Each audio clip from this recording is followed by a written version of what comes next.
வணக்கம் and welcome to spice tub with Vishnu. இன்றைக்கி ரொம்ப டிஃப்ரெண்ட்டான ஸ்டைலில் பன்னீர் மஞ்சூரியன் எப்படி செய்கிறதுன்னு பார்க்கலாம். அதுக்கு ஃபஸ்ட் பன்னீரை கோட் பண்ணி எடுக்க ஒரு பவுலில் 1/4 ஸ்பூன் கொத்தமல்லி தூள், 1/2 ஸ்பூன் காஷ்மீரி மிளகாய், 1/4 ஸ்பூன் கரம் மசாலா, 1/4 ஸ்பூன் கறி மசாலா, 1/2 ஸ்பூன் மிளகாய் தூள், 1.5லிருந்து 2 ஸ்பூன் கார்ன்ஃப்ளவர் மாவு, 2 ஸ்பூன் அளவு கோதுமை மாவு, கொஞ்சமாக பிரியாணி மசாலா சேர்த்து நல்லா கலந்து விட்டதுக்கப்புறமா உங்களுக்கு வேணும்னா கொஞ்சமாக தண்ணீர் சேர்த்துக்கோங்க. அப்படி இல்லைன்னா ட்ரையாக வெறுமனே பன்னீர் க்யூப்ஸை சேர்த்து நல்லா கலந்து விட்டதுக்கப்புறமா 15லிருந்து 25 நிமிடங்கள் ஃப்ரிட்ஜில் செட் ஆக வச்சு எடுத்துக்கோங்க.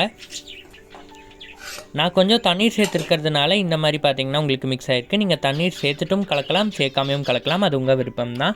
ஃப்ரிட்ஜில் செட் ஆகி எடுத்ததுக்கப்புறமா மீடியம் ஃப்ளேமில் எண்ணெய் காஞ்சதும் எல்லா பக்கமும் போட்டு நல்லா திருப்பி பொன்னிறமாக பொரிச்சு எடுத்தீங்க அப்படிங்கிறப்ப நம்ம பன்னீர் க்யூப்ஸ் எல்லாமே சூப்பராக ரெடி ஆயிரும்.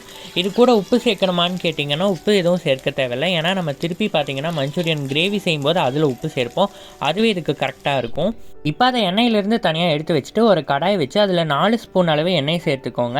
அது கூடவே ஒரு மீடியம் சைஸ் பெரிய வெங்காயத்தை பொடி பொடியாக நறுக்கி சேர்த்துக்கோங்க. இந்த வெங்காயத்தை சேர்த்து நல்லா கலந்து விட்டதுக்கப்புறமா லைட்டாக ஒரு கண்ணாடி பதத்துக்கு அந்த வெங்காயம் வருங்க. அப்போ 1/4 கப் அளவு குடைமிளகாய் சேர்த்துக்கோங்க. நான் வந்து பச்சை நிற குடைமிளகாய் சேர்த்துருக்கேன். உங்களுக்கு வேணும்னா மஞ்சள் சிகப்புன்னு என்ன கலர் வேணால் சேர்த்துக்கலாம். அதையும் சேர்த்து நல்லா கலந்து விட்டதுக்கப்புறமா ஒரு பழுத்த மீடியம் சைஸ் தக்காளியும் நான் பொடி பொடியாக நறுக்கி எடுத்து வச்சுருக்கேன், அதையும் சேர்த்து கலந்து விட்டுக்கலாம். இந்த ரெசிபி செய்யும்போது பார்த்தீங்கன்னா ஸ்டவ் எப்போவுமே மீடியம் ஃப்ளேம்லேயே மெயின்டைன் பண்ணிக்கோங்க.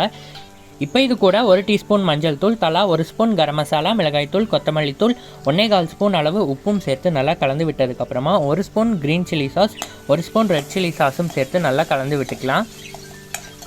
அந்த சாஸும் மசாலாவும் நம்ம போட்டிருக்க வெங்காயம் குடைமிளகாய் கூட நல்லா கலந்து வர்ற மாதிரி எங்கேயும் கட்டி கட்டி நின்றாமல் நல்லா கலந்து விட்டுக்கோங்க.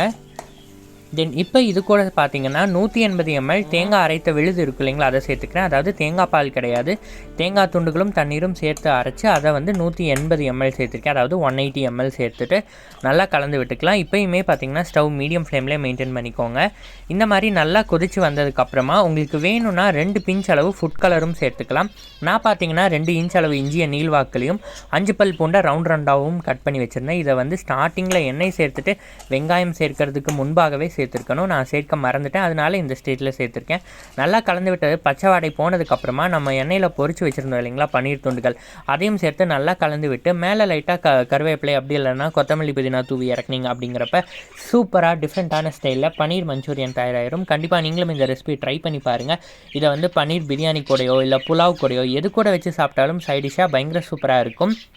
தேங்க்ஸ் ஃபார் வாட்சிங். நன்றி, வணக்கம்.